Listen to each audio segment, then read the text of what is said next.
Baik, Assalamualaikum warahmatullahi wabarakatuh. Perkenalkan, nama saya Yuda Abdi Pertama, PP 201103 Prodi Teknik Perencanaan Irigasi dan Rawa. Ingin membacakan materi efektivitas komunikasi bisnis. Pengertian dari komunikasi suatu proses penyampaian dan penerimaan pesan atau informasi di antara dua orang atau lebih dengan harapan terjadinya pengaruh yang positif atau menimbulkan efek tertentu yang diharapkan. Komunikasi merupakan aktivitas dasar manusia. Sejumlah ahli mengatakan bisnis sudah menjadi masalah global karena kemajuan di bidang sains dan teknologi merangsang terciptanya sistem dan proses produksi yang efisien. Teknologi telah mempercepat pembangunan sarana dan prasarana transportasi sehingga mobilitas sosial menjadi cepat dan tinggi. Kemajuan di bidang transformasi informasi komunikasi berlangsung sangat pesat, sehingga informasi tentang keadaan tertentu dapat disampaikan tanpa tergantung pada jarak geografis. Jika kita melihat bisnis dan komunikasi sebagai sama-sama sesuatu proses sosial, kita akan sampai pada kesimpulan bahwa komunikasi adalah bisnis dan sebaliknya, bisnis adalah komunikasi. Tujuan dari komunikasi yang pertama, personal discovery atau pengenalan diri. Yang kedua, pengenalan berinteraksi dan memelihara hubungan dengan orang lain. Yang ketiga untuk meyakinkan. Keempat, untuk bermain. Efektivitas komunikasi bisnis ditentukan beberapa hal. Yang pertama, persepsi. Komunikator harus dapat memprediksi apakah message yang disampaikan dapat diterima komunikan. Yang kedua, ketepatan.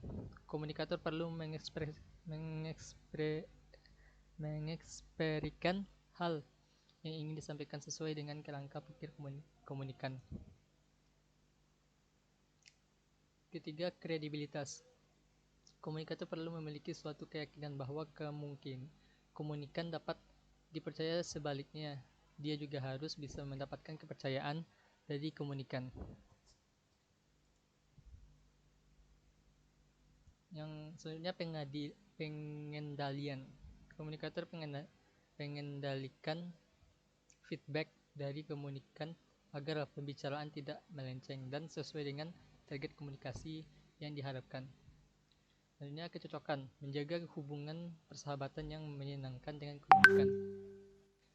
Proses komunikasi yang pertama, langkah pertama yang harus dilakukan adalah ideation, yaitu penciptaan satu gagasan untuk pemilihan dan seperangkat informasi untuk dikomunikasikan. Yang kedua, langkah kedua dalam penciptaan suatu pesan adalah encoding, yaitu menerjemahkan informasi atau gagasan dalam wujud kata-kata, tanda-tanda atau lambang-lambang yang disengaja untuk menyampaikan informasi. Yang ketiga, langkah ketiga dalam proses komunikasi adalah penyampaian pesan yang telah disandi atau S-kode. Langkah keempat, perhatian difokuskan kepada penerima pesan. Yang kelima, proses terakhir dalam proses komunikasi adalah feedback atau umpan balik.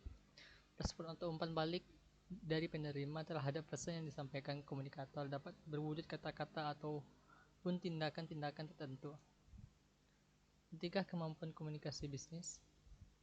Dalam suatu organisasi atau perusahaan profesi, seorang manajer menuntut kemampuan untuk mengkomunikasikan ide, gagasan, tujuan dalam lingkungan organisasinya serta bagaimana menyampaikan produk jasa yang dimilikinya.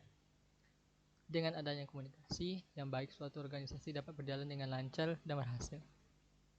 Dan begitu pula sebaliknya, kurangnya atau tidak adanya komunikasi, organisasi dapat macet dan berantakan. Beberapa kendala yang mungkin muncul saat manajer mengkomunikasikan bisnis perusahaannya yaitu: 1. Struktur komunikasi yang buruk. 2. Penyampaian yang lemah. 3. Pesan yang campur aduk. 4. Salah audiensi. Yang kelima, lingkungan yang mengganggu. Strategi komunikasi dalam mencapai efektivitas komunikasi bisnis. Yang pertama, completeness, lengkap. Yang kedua, conciseness, singkat. Yang ketiga, consideration, pertimbangan. Keempat, concreteness atau konkret. Yang kelima, clarity, kejelasan. Keenam, courtesy, kesopanan. Ketujuh, correctness, ketelitian.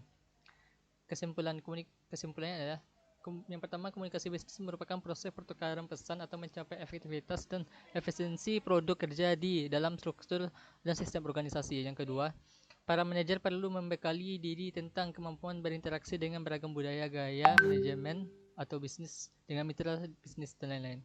Yang ketiga, perkembangan informasi dan teknologi memberi peluang bagi dunia usaha di Indonesia. Baiklah, dengan berakhirnya materi tersebut berakhir juga pembacaan materi ini. Saya Yuda Utama. Wabillahi taufiq wal hidayah. Wassalamualaikum warahmatullahi wabarakatuh.